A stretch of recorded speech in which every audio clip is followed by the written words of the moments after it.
আপনি একটা ভালো প্রসঙ্গ তুলেছেন সেনাবাহিনীর প্রসঙ্গে, এবং শেখ হাসিনা পালিয়ে যাবার পরে সদরে যারা সেনাপ্রধানের সঙ্গে বৈঠকে ছিলেন, আপনি তার মধ্যে ছিলেন, এবং আমরা তখন সেনাপ্রধানের কণ্ঠে যেটা বোঝার চেষ্টা করেছি যে তিনি তখন অত্যন্ত গুরুত্ব দিয়েও আপনার কথা একাধিকবার বলেছেন। আমি একটু বুঝতে চাই যে তাদের মাইন্ডসেট তখন কেমন মনে হয়েছিল। আজকে সেনাবাহিনী সেনাপ্রধানকে নিয়ে প্রায় নিয়মিত অনেক ধরনের কথাবার্তা, এমনকি এই গণ অভ্যুত্থানের পক্ষে এটা কারো তুচ্ছতা ছিল, করা উচিত না। উনি কিন্তু করা হচ্ছে তো না, হচ্ছে, আমি উচিত না বলছি, হচ্ছে তারা, এটা তো ভাই সব জায়গায় তো মবক্রাসি চলতেছে। এখন আপনার এটা বুঝতে হবে যে উনি শেখ হাসিনার নিয়োজিত সেনা প্রধান ছিলেন, উনি শেখ হাসিনার আত্মীয় ছিলেন। উনি এরকম একটা সময়, এখন আপনার মানুষের অবদানকে ছোট করার জন্য নানান কথা বলা হয়, আপনার ক্ষেত্রে হয়, আমার ক্ষেত্রে হয়, যে তারে বলতেছে, সবাই সবার গালি দিচ্ছে, সবাই সবাইকে দোষ দিচ্ছে। ইউনূস স্যারের অবদান ছোট করছে না, উনি কি করেছে জুলাই গণঅভ্যুত্থান, এসব প্রশ্ন তোলা হয় না, আপনার প্রশ্ন তোলা হয় না, আমার প্রশ্ন তোলা হয় না, আপনি নাকি ভারতের দালাল, আমি ভারতের দালাল, সবই তো বলা হচ্ছে। এই যে সামগ্রিক আক্রমণ প্রক্রিয়া, এই আক্রমণটা সম্ভবত উনার ক্ষেত্রে আসতো না, যেহেতু উনি একটুখানি ওপেন আপ করেছে, কিছু কিছু ব্যাপারে কথা বলা শুরু করেছে, নাহলে এই সুযোগটা থাকতো না। আমি ব্যক্তিগতভাবে আপনাকে বলি, এটা আমার ব্যক্তিগত অভিমত, আমি কাছের থেকে দেখে আমার কাছে মনে হয়েছে এই গণ অভ্যুত্থানের প্রতি উনার প্রচণ্ড শ্রদ্ধাবোধ আছে। উনার সাথে যখন আমার কথা হয়, উনি বারবার দুইটা কথা বলেন। হ্যাঁ, এখন ধরেন আপনি বলতে পারেন আচ্ছা সেনাপ্রধান এগুলি বলতে পারেন নাকি, ভাই এরকম একটা প্রায় বিপ্লব গণ অভ্যুত্থানের পরে মানুষের আর ডিফাইন্ড রোল থাকে না, অনেকের ডিফাইন্ড রোল।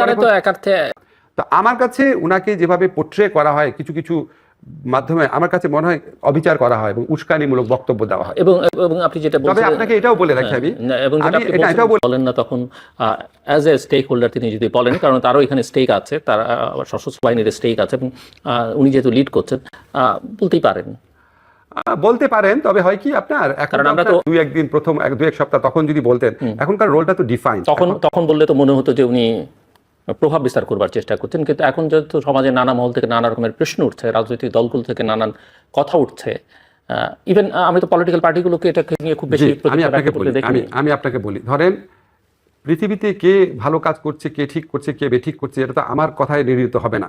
আপনার বক্তব্য সঠিক হতে পারে, কিন্তু আমার মতে মানে দেশে যেই পরিমাণ সেন্সিটিভিটি তৈরি হয়েছে আওয়ামী লীগের সম্পর্কে, আওয়ামী লীগের সভানেত্রী লেথাল ওয়েপন ইউজ করার জন্য আদেশ দিচ্ছেন, এই করছেন সেই করছেন।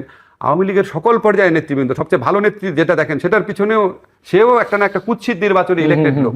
তো এরকম পরিস্থিতিতে এটা নিয়ে মানুষের মধ্যে প্রচন্ড সেন্সিটিভিটি কাজ করে। ধরেন আপনাকে আমি ফ্র্যাঙ্কলি বলি, আমি ফ্র্যাঙ্কলি বিশ্বাস করি, ভুলে যান আমি উপদেষ্টা, আমি মানুষ হিসেবে বিশ্বাস করি, আওয়ামী লীগকে আবার যদি নির্বাচনের সুযোগ দেওয়া হয়, আওয়ামী লীগ দেশকে আবার দোজক বানানোর চেষ্টা করবে।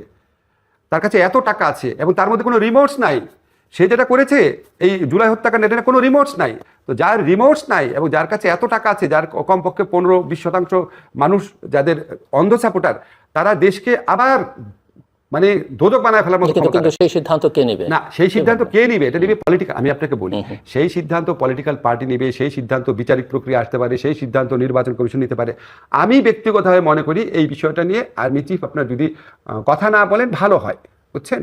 ওনার এই বিষয়ে কথা বলে উনি নিজেকে এক্সপোজ করে দিচ্ছেন, কারণ এই আকাঙ্ক্ষার বিপক্ষে বহু মানুষভাবে সমালোচকরা ইনভাইট করেন, তাহলে এটা দেশের জন্য ভালো না। কাজে এসব ব্যাপারে এটা এই পয়েন্টে বিশেষ করে আমি মনে করি, মানে আমার ব্যক্তিগত অভিমত, আই মে বি রং, মানে এমন হতে পারে, আমরা তো আর জানি না যে উনি হয়তো ওনার মেসেজটা আপনাদেরকে বলতে আমি সরকারকে কনভে করেছে, বাট সরকারের রেসপন্স পাননি, সো ওনার কাছে মনে হয়েছে যে বলা প্রয়োজন। আমি একটু গোড়ায় যাই, যেখান থেকে আমরা আলোচনাটা শুরু করেছিলাম, ওই যে সরকারটা যেভাবে গঠিত হলো, এই সরকারে কার শেয়ার কতখানি? আমি এই সরকারে এই ছাত্রদের শেয়ার কতখানি, বিএনপির কতখানি, জামায়াতের কতখানি, আর্মির কতখানি, বা ইন্টারন্যাশনাল কমিউনিটির আপনার কতখানি? আমি একটু শেয়ারিংটা বুঝতে চাই। শেয়ারিং তো কিসের শেয়ারিং না, কার সেটা বাদ দিয়েছে। আবার তাদের লিস্টে যে ছিল না, ধরেন তারা বলেছিল উনি আন্দোলনকারী সময় তো আমাদের সাথে ছিল না, সেরকম একজন আবার বিএনপির কথায় আসছে, আবার এমন একজন আসছে যার সম্পর্কে আমি জানতামই না আসবে, সে জামাতের কথায় আসছে। সো ছাত্ররা নিজের ইচ্ছা সবকিছু ডিসাইড করে না। সেজন্য বলছে যে কার প্রাধান্য বেশি এখানে। না, আমি আপনাকে শুধু প্রাধান্য তো আমি বলতে পারবো না আপনাকে, কিন্তু আমি আপনাকে এটা বলতে পারি, ছাত্ররা পলিটিক্যাল পার্টি যারা আছে, আন্দোলনে যারা শক্তি আছে, সবার সাথে হয়তো কথা বলা নাই, যাদের সাথে কথা বলে তারা খুবই মাইন্ড করতে পারে, কিন্তু ওইখানে এত সময়ের সীমাবদ্ধতা ছিল, এত একটা তাড়াহুড়া পরিবেশ ছিল। বাংলাদেশের ইতিহাসে কোনো কেয়ারটেকার গভর্নমেন্ট এভাবে হয় নাই জিল্লুর। আমরা জানতাম একটা কেয়ারটেকার গভর্নমেন্ট হবে, সবাই আলোচনা করে টোরে লোকজন ঠিকঠাক করে প্রস্তুতি নিয়ে। এখন হয়তো আপনি সামনে আছেন, হয়তো সরকার গঠনের ব্যাপারে আপনার পরামর্শ হয়তো নেয় নাই, কিন্তু ওইটা ইচ্ছা করে না, আমি মনে করি না যে আমি আমার তো গুরুত্বপূর্ণ আমার মতামত নিতে হবে, বাট হ্যাঁ স্টেক হোল্ডার বলছে না, আমি আপনি সামনে আছেন দেখে উদাহরণ দিচ্ছি। ওরা ডেলিভারি আচ্ছা ওর সাথে কথা হলো, ওর সাথে কথা হলো, এটা করে নাই। আর আমার সাথে যে কথাগুলো বলেছে আমি আপনাকে বারবার বলতেছি, ধরেন 50%-এর ব্যাপারে আমি কোনো ধারণাই ছিল না, এবং আমিও যাদের নাম প্রপোজ করেছি সেখানে 60% তারা আমার প্রপোজালে 3 রকম রিয়াকশন দেখিয়েছে। একটা বলছে স্যার এটা তো আমাদের লিস্টে অলরেডি আছে, তারপর একটা বলছে স্যার এটা একটু দেখতে হবে, আরেকটা হচ্ছে স্যার না উনি তো আমাদের সময় আন্দোলনে আমাদের সাথে 15 বছর উনি কী করেছে। তো 3 ধরনের রিয়াকশন। তো আমার কথা কিভাবে শুনেছে, ঠিক না? এখন ধরেন আমাদের একজন মহিলা উপদেষ্টা, ওনার নাম বলার সাথে সাথে ওরা বলো স্যার ওনার নাম তো আমাদের লিস্টে আছে, ওনার নাম সবার কাছ থেকে আসতেছে। রেজওয়ানার কথা, রেজওয়ানের নাম সব মহল থেকে আসছে, সেটা তো আমার কথা তো হয় নাই, এগুলো অলরেডি তারা ডিসাইড করে রেখেছে। এবং তারা 3টা দিন আমি যতদূর জানি আর কি,